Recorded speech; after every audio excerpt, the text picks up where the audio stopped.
pinakbit na. It's my pinakbit. O, diba? Ang sarap. Yan. Pakbit na ang ulam natin. O, diba? Konting effort lang.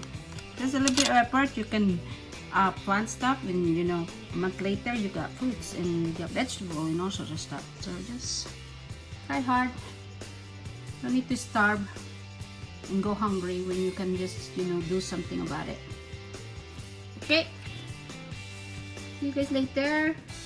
Yan. Enjoy lang sa pagkain ng pinakbit. So, diba? Ang sarap-sarap ng aking pagkain.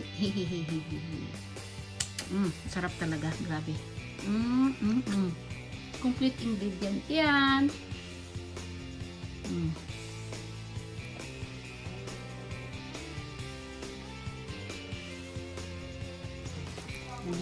Napakasarap na pinakbit ko na niluto galing sa garden.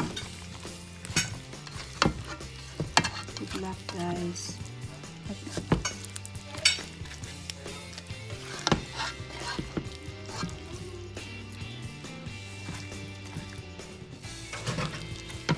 Ayan. Luto na. Lunch is ready. Lunch is ready. Pinakbit is ready. Ayan. Ang sarap ng ulam.